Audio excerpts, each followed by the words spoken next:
Ini mirip apa nih guys? Ini mirip salib juga.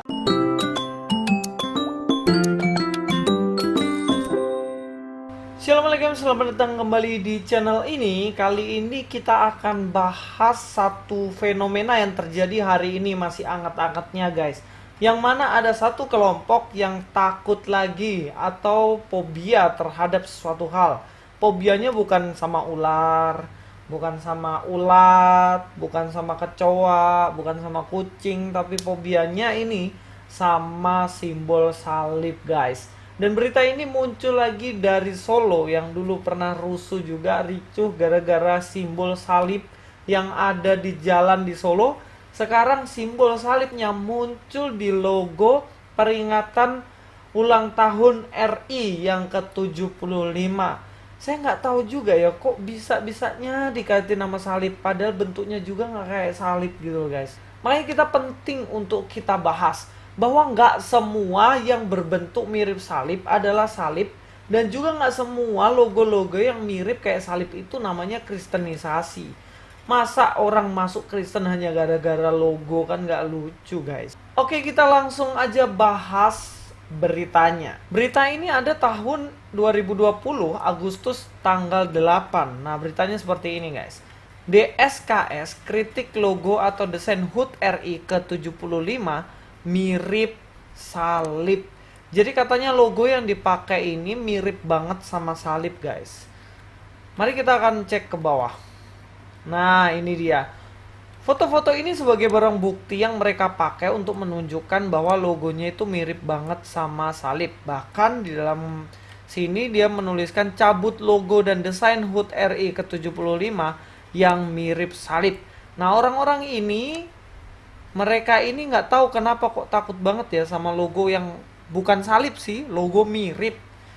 Nah, Dewan Syariah Kota Surakarta atau yang tadi saya sebut DSKS melalui Ketua Divisi Advokasi dan Kelaskaran DSKS Ahmad Sigit mendampingi pengurus lainnya mendatangi Masjid Balai Kota Surakarta.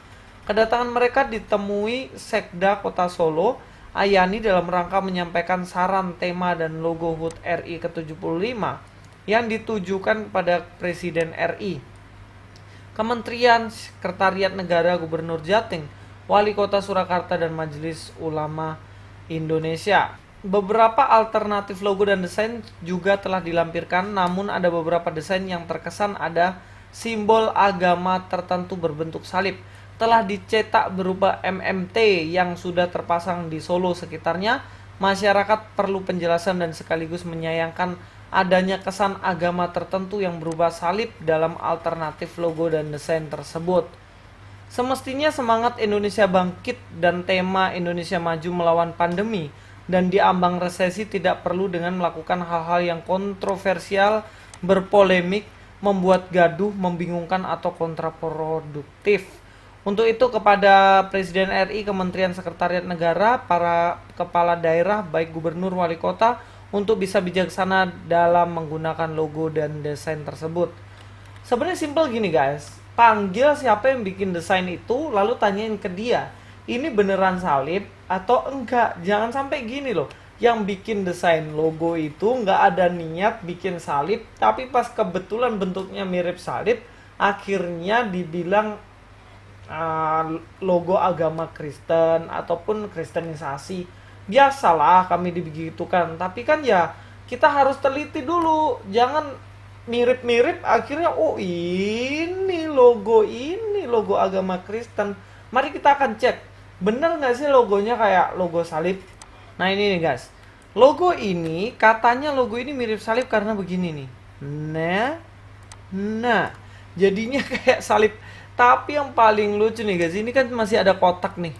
Ini kan masih ada kotak nih. Nah, kalau ada kotaknya begini emang ini jadi salib? Kan enggak, coba nih. Eh, eh, eh. Ini jadi garis-garis gini aja. Oh, nggak jadi salib kan? Ya kalau dicomot ini ya jadi salib. Ini bentuknya kayak salib karena fokusnya hanya di sini. Dan ini adalah fobia yang berlebihan. Ini kan karya seni desain yang mungkin pendesainnya juga nggak berpikir ke arah situ.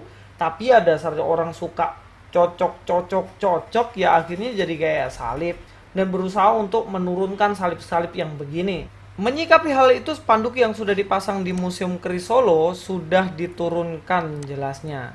Nah, jadi sudah diturunkan ya karena saking takutnya kalau ini kristenisasi mungkin ya. Poin yang ingin saya sampaikan bahwa tidak semua yang berbentuk mirip salib adalah salib atau lambang dari orang Kristen. Jadi itu yang harus kita pahami baik-baik. Saya akan menunjukkan beberapa bentuk sesuatu yang mirip salib yang padahal bukan logo dari Kristen juga. Oke, kita lihat langsung ya fotonya. Nah, ini teman-teman kalau tahu ini kira-kira ini foto apa ini? Nah, ini. Foto apa? Ada yang tahu? Ini jelas foto tiang listrik, guys. Nah, tiang listrik yang ada daun-daunnya ini dibilang ini mirip banget sama salib yang ada Tuhan Yesusnya di sini. Ini nggak tahu lah, ini orang kurang kerjaan ngedit untuk lucu-lucuan atau memang beneran gitu loh. Di sini katakan waspada bahaya kristenisasi katanya. Himbauan untuk stop menggunakan listrik di rumah Anda.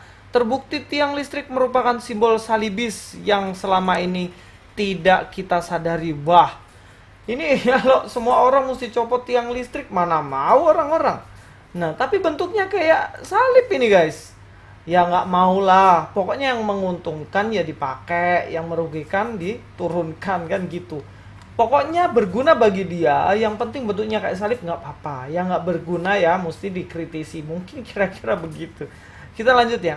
Mari kita bongkar bersama satu demi satu konspirasi kaum kafir telah terungkap. Baru-baru ini kita telah mendengar kasus baju paskibra bermotif salibis berhasil dibongkar di Banten. Dan kini saya mengajak saudara sekalian untuk tetap rapatkan barisan dan tetap waspada. Laporkan bila Anda melihat apapun yang mencurigakan. Dan yang mencurigakan adalah tiang salib. Duh, cari bahan lain kah? Kita lanjut ya.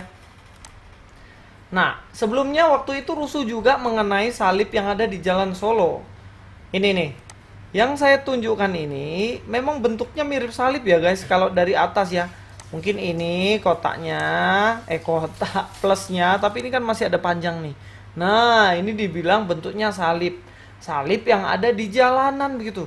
Dan mereka protes. Sebenarnya mereka harusnya seneng loh. Ini salibnya dilindas-lindas sama ban, diinjak-injak pakai sepatu, harusnya seneng juga kan. Kan salibnya udah diinjak-injak orang. Kalau bagi kami sih mau salib mau kalian bakar, salib juga mau patah-patahin terserah. Karena itu hanya simbol. Yang paling penting dari itu semuanya adalah hati kita yang sudah dikuduskan Yesus melalui kayu salib itu. Percuma juga bikin kalung salib besar-besar segini tapi mulutnya kotor terus maki-maki binatang, kecoa, semut, terus juga apa itu namanya itu? Apa itu? Sudah bingung. Pokoknya yang hewan-hewan semua keluarin salib besar sini, malah bikin malu gitu loh. Jadi apa ya? Nggak pernah dalam otak kami tuh salib itu sebagai simbol kristenisasi, nggak ada guys. Mohon dimengerti semuanya. Salib adalah simbol dimana kami ingat kepada pengorbanan Yesus. Kalau kalian nggak suka ya turunkan, terserah aja. Tapi nggak semua dituduhkan. Artinya ini loh, ketemu tiang listrik kayak salib dibilang waduh ini kristenisasi. Nanti ketemu logo kemerdekaan Indonesia bentuknya mirip salib, wah ini kristenisasi. Nah yang begini-begini nih guys. Nah itu yang maksud saya supaya kita boleh mengerti secara baik. Kita lanjutkan. Nah ini dulu juga pernah ribut gara-gara ini, tanda palang merah Indonesia. Rahasia di balik lambang palang merah Indonesia yang dibilang ini juga Kristen punya. Padahal ini kan ya ampun. Ini kan lambang plus yang mana mewakili penemunya. Penemunya yang adalah orang Swiss, makanya lambangnya plus mirip bendera Swiss, cuman warnanya dibalik. Jadi ini nggak ada hubungannya sama sekali dengan kristenisasi. Lah terus kalau yang bawa ambulansnya orang muslim misalnya, apa masih dibilang itu ambulans milik orang Kristen? Kan enggak, ini simbol. Jadi jangan dikait-kaitkan. Ada satu lagi yang saya mau tunjukkan. Sekarang teman-teman cek, kira-kira yang teman-teman lihat ini apakah ini kristenisasi Apakah ini simbol dari agama Kristen atau bukan? Oke, kita akan lihat ya. Ini adalah orang yang senam aerobik ya guys ya. Nah, waktu itu rentangkan tangan. Nah, kalau kita lihat baik-baik nih guys, ini bentuknya mirip apa ini? Ini ke bawah, lalu ke samping. Ini mirip apa nih guys? Ini mirip salib juga. Lalu apakah ini lambang dari Kristen? Enggak, orangnya juga pakai jilbab bisa. Nah, enggak semua yang bentuknya mirip salib itu adalah lambang atau logo dari orang Kristen. Jadi please deh, supaya kita ini baik-baik ya mengerti sesuatu. Jangan akhirnya semuanya dipukul rata dan akhirnya dibilang bahwa itu adalah ada konspirasi dari kaum kafir untuk mau menyusupkan agamanya di Indonesia. Toh kita kan di 17 Agustus ini kita memperingati hari kemerdekaan yang artinya semua orang merdeka. Boleh mereka memilih agama masing-masing, beribadah masing-masing, dan juga di Indonesia ini nggak cuman miliknya satu agama aja. Di Indonesia ini miliknya 6 agama. Jadi tidak boleh hanya disayang yang satu, yang lain diabaikan. Nah itu namanya Indonesia ini belum merdeka guys. Mari di semangat kemerdekaan ini kita boleh merdeka. Boleh merdeka dalam memilih jodoh, boleh merdeka dalam memilih pekerjaan, boleh merdeka dalam memilih agama, dan beribadah kepada siapa. Nggak perlu dipaksa. Oke, Luis Prasetyo sini. God be with you all.